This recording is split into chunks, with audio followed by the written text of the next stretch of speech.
अर्पिता बहुत ही ज्यादा दुखी और उदास थी और वह अकेली रहना चाहती थी, लेकिन अगर घर जाती तो उसके पापा और भाई थे जो उसे शांति से बिल्कुल भी नहीं रहने देते, इसलिए वह किसी को बिना बताए ही वो दिल्ली से वो मुंबई आ गई। अर्पिता को समुद्र बहुत ही ज्यादा पसंद था, लेकिन वह कभी आ ही नहीं पाई। अर्पिता समुद्र किनारे आकर बैठ गई और आती जाती लहरों को देखने लगी। उन लहरों को देखकर अर्पिता को लग रहा था कि वह भी उसका मजाक ही बना रही हैं। तभी जोर से म्यूजिक बजा, जिसने अर्पिता का ध्यान वहां खींच लिया। वो कोई ओपन बार था जहां लोग शराब के नशे में चूर और अपने गम को भुला कर नाच रहे थे। अर्पिता अपनी जगह से खड़ी हुई और वह वहां बार के पास गई और अपने लिए ड्रिंक ऑर्डर किया, और कभी वह समुद्र को देखती तो कभी उन लोगों को जो कि अपनी ही मस्ती में गुम थे। अर्पिता पर धीरे धीरे शराब का नशा छाने लगा था। वह भी अपनी जगह से खड़ी हुई और उन सभी के साथ जाकर डांस करने लगी। दो लड़कों की नज़र अर्पिता पर गई और उसे ऊपर से नीचे की ओर देखने लगे। हालांकि उसने सूट पहन रखा था, पर कहते हैं ना, अगर सामने वाले की नज़र खराब हो तो कुछ भी पहनो, क्या ही फर्क पड़ता है। वह दोनों ही लड़के अर्पिता के पास जाकर डांस करने लगे और डांस के बहाने उसे छूने लगे। पहले तो अर्पिता अपनी ही मस्ती में गुम थी, लेकिन बार बार ऐसा होने पर उसने ध्यान से उन लड़कों की ओर देखा और गुस्से से अंगुली दिखाते हुए बोली, तुम दोनों मुझसे दूर रहो, और अगर इस बार छुआ ना तो। इतना बोल अर्पिता मुख का बना कर दिखाया। वह दोनों अभी सभी के बीच में तमाशा नहीं चाहते थे और उन्हें पता भी था कि अगर इस लड़की ने शोर मचाया तो उनकी ही पिटाई होनी तय है। इसलिए फिलहाल तो वह वहां से चले गए, लेकिन अभी भी उनकी नजरें अर्पिता के ऊपर ही थी।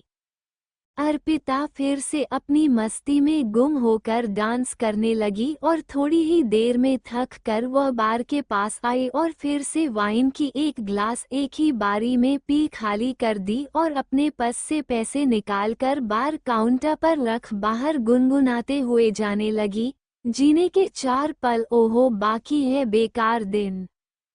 अर्पिता को वहां से जाता देख वह दोनों लड़के भी अर्पिता के पीछे जाने लगे, और जब वह बार से काफी दूर आ गए और आसपास किसी को ना देख वह दोनों ही अर्पिता के सामने जाकर खड़े हो गए। अर्पिता अपनी छोटी आंखें कर उन्हें घूरते हुए लड़खड़ाती हुई आवाज में बोली, तुम दोनों फिर आ गए। मैंने बोला था ना मुझसे दूर रहो, लेकिन तुम दोनों समझ नहीं आया। और फिर खुद ही हंसते हुए बोली, लगता है तुम दोनों ही 7वीं फेल हो इसलिए समझ नहीं आया, और जोर जोर से हंसने लगी। वो दोनों ही लड़के एक दूसरे को अजीब नजरों से देखते हुए बोले, लगता है पूरी नशे में हैं, ज्यादा मेहनत नहीं करनी पड़ेगी।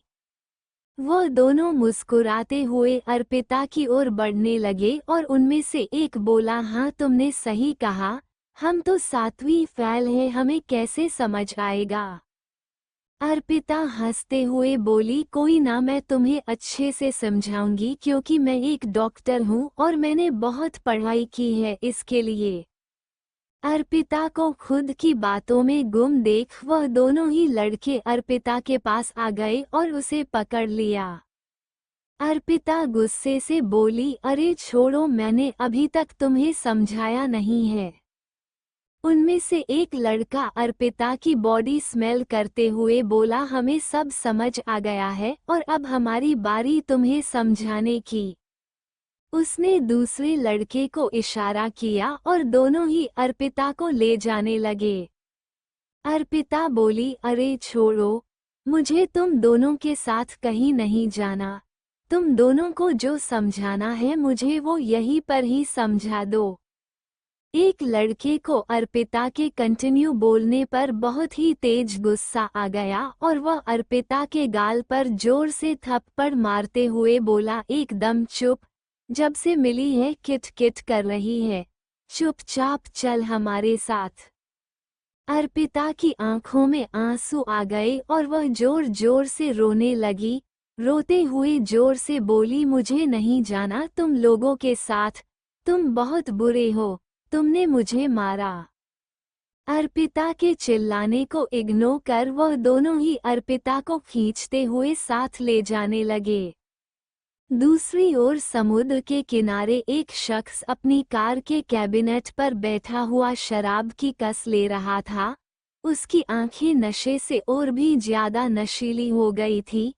तभी उसके कानों में एक लड़की के रोने की आवाज सुनाई दी, जिसे सुनते ही उसने दूसरी ओर देखा, जहां दो लड़के एक लड़की को जबरदस्ती अपने साथ ले जा रहे थे और वह जोर से रोते हुए उनके साथ जाने से मना कर रही थी। उसने शराब की बोतल वहां पर पटकी और उस ओर बढ़ चला। अपना रास्ता रोके देख उनमें से एक लड़का गुस्से से बोला, अबे साले हट रास्ते से। लेकिन उस आदमी को ना हटता देख एक लड़का आगे बढ़ा उसे मारने के लिए। उस आदमी ने जोर से मुक्का मारा और वह 2 फुट दूर जाकर गिरा और साथ ही उसके दांत भी टूट गए, मुंह से खून निकला वो अलग। अपने साथी का ये हाल देखकर वो आदमी डर से कांपने लगा। अर्पिता ने जब महसूस किया उसकी पकड़ थोड़ी लूज हो गई, उसने उस लड़के के हाथ से जोर से काट लिया और खुद को छुड़वा कर वो उस आदमी की ओर भाग गई, उसके पीछे जाकर छुप गई। वो लड़का दर्द से कराहते हुए अपने साथी के साथ वहां से भाग गया। वह आदमी अर्पिता की ओर घुमा और कोल्डली बोला, वह दोनों चले गए और अब तुम भी घर जाओ। अर्पिता की आंखें आंसू से भर गई और वो उस आदमी की ओर देखते हुए मासूमियत से बोली, मुझे घर नहीं जाना, वो सब अच्छे नहीं हैं। तुमने जैसे जादू से उन दोनों को मार कर भगा दिया, क्या तुम मेरे इस दिल के दर्द को दूर कर सकते हो?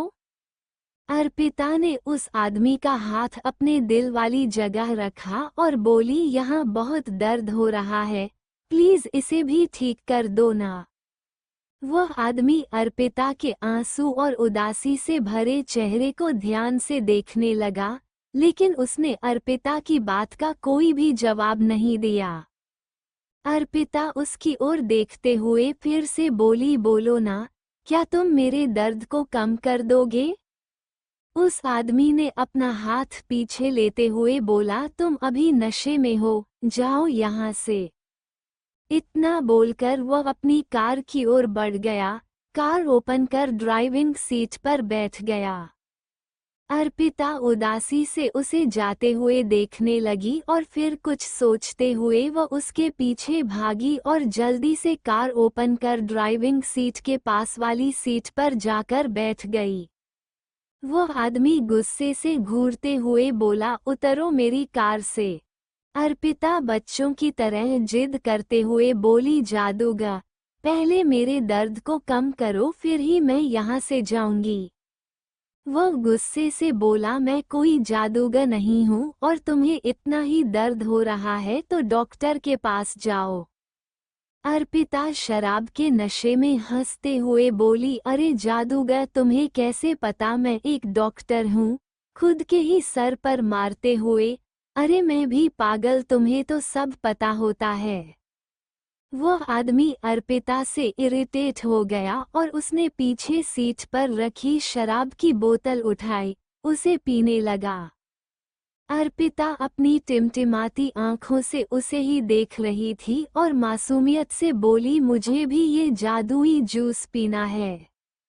रूखेपन से वो आदमी बोला, तुम नहीं पी सकती, निकलो यहाँ से जल्दी। शराब की बोतल ना देने और गुस्सा करने से अर्पिता गुस्से से उसे घूरने लगी और उसने जल्दी से हाथ आगे बढ़ाया और उसे बोतल छीनकर एक ही घुट में उसने आधी बोतल खत्म कर दी। ये सब इतना जल्दी हुआ कि वो आदमी कुछ समझ ही नहीं पाया। वह गुस्से से अर्पिता को देखने लगा, लेकिन उसने अर्पिता को अनदेखा कर दूसरी बोतल शराब की निकाली और पीने लगा। देखते ही देखते दोनों ने ही 10 बोतल शराब की खाली कर दी। दोनों की आंखें नशे से लाल हो गईं। अर्पिता हंसते हुए बोली, जादूगर चलो अब घर चलते हैं। वो आदमी लड़खड़ाते हुई आवाज में बोला, मेरा नाम जादूगर नहीं है। अर्पिता मासूमियत से बोली, फिर क्या है? चेहरे पर हाथ रख सोचने लगी। वह आदमी जवाब देते हुए बोला, विराट कपूर। अर्पिता मुस्कुराते हुए बोली, अरे वाह, तुम्हारा नाम तो बहुत ही प्यारा है मेरी तरह। विराट बोला, हाँ, तुम बहुत प्यारी हो। वैसे तुम्हारा नाम क्या है? अर्पिता बोली, अर्पिता सिंह। विराट बोला, तुम्हारा नाम बनी होना चाहिए क्योंकि तुम उसकी तरह क्यूट हो। अर्पिता मुस्कुराते हुए बोली, तुम मुझे बनी बोलना, ठीक है? विराट ने हाँ में सर हिला दिया। अर्पिता आगे बोली, विराट, चलो घर चलते हैं, मुझे नींद आ रही है। विराट बोला, हाँ चलते हैं, तब तक तुम मेरे कंधे पर सर रख कर सो जाओ। अर्पिता ने वैसा ही किया। विराट कार ड्राइव करते हुए अपने अपार्टमेंट आ गया, जहां वह अकेला ही रहता था। कार पार्किंग में खड़ा कर वह अर्पिता को उठाने लगा। अर्पिता नींद भरी आवाज में बोली, प्लीज सोने दो ना।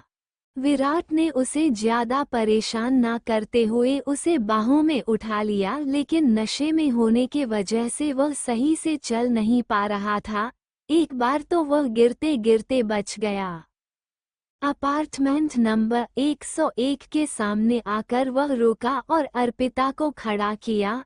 अपने पॉकेट से चाबी निकालकर वह दरवाजा खोलने लगा, लेकिन नशे में होने की वजह से वह चाबी सही से नहीं लगा पा रहा था। अर्पिता, जिसकी आंखें नीचे उतारने पर थोड़ी खुली थी, वह लड़खड़ाते हुए बोली, तुमसे एक लॉक नहीं खुल रहा, जल्दी करो ना, मुझे नींद आ रही है। विराट ने हाँ में सर हिलाया। तभी अपार्टमेंट 102 नंबर का दरवाजा खुला और उसमें से एक सुंदर लड़की, जिसकी हाइट 6 इंच थी, वह बाहर निकली। उसने नाइटी पहनी हुई थी, जिसमें वह बहुत ही हॉट लग रही थी। विराट को देखकर उसके चेहरे पर चमक आ गई। वो जल्दी से आगे बढ़ी और बोली, विराट, तुम आ गए। विराट घूरते हुए बोला, नहीं। उसने विराट की बात को अनदेखा कर फिर बोली, पता है विराट, मैं तुम्हारा कब से इंतजार कर रही हूँ। देखो, मैंने आज तुम्हारे लिए ये पहना है, बताओ मैं कैसी लग रही हूँ। तभी छोटी सी अर्पिता, जो विराट के हाइट के वजह से शालिनी को दिखाई नहीं दी, वह आगे आई और उसे ऊपर से नीचे तक देखते हुए घूर कर बोली, किसी सर्कस के जोकर की तरह लग रही हो, और ये सूरपंखा सा चेहरा जो मेकअप से पुता हुआ है, ऐसा लग रहा मानो उल्टी कर दूं। शालिनी की गुस्से से मुट्ठी कस गई और गुस्से से बोली, तुम्हारी हिम्मत कैसे हुई मुझसे ऐसे बात करने की? इतना बोलकर वह अर्पिता को मारने के लिए आगे बढ़ी। तभी विराट बीच में आ गया और गुस्से से बोला, चली जाओ यहाँ से। शालिनी आंखों में आंसू लाकर बोली, विराट, तुमने देखा नहीं इस लड़की ने कैसे मेरी बेइज्जती की, और तो और मुझे सूरपंखा भी कहा।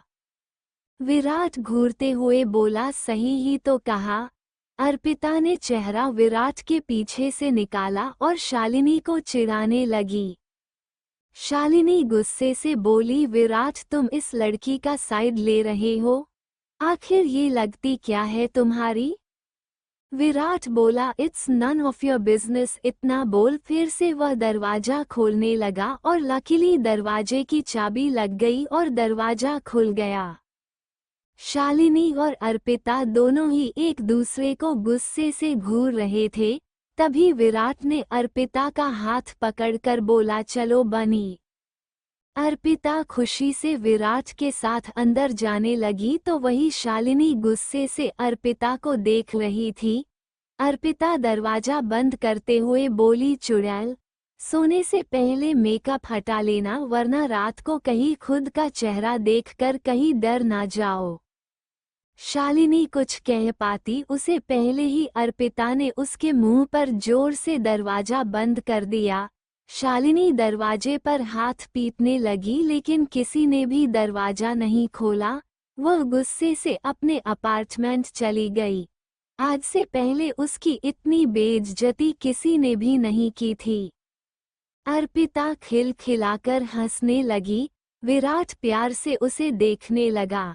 विराट धीमे धीमे कदमों से आगे बढ़ा और अर्पिता की कमर पर एक हाथ रख उसे अपने करीब किया और एक हाथ उसके गाल पर रखकर बोला, तुम बहुत बदमाश हो। अर्पिता हंसने लगी। विराट उसके मुस्कुराते हुए होठों को देखने लगा जो कि बेहद ही सॉफ्ट और मुलायम लग रहे थे।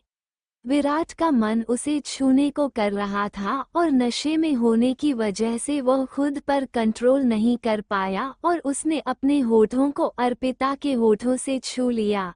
अर्पिता हैरान हो गई।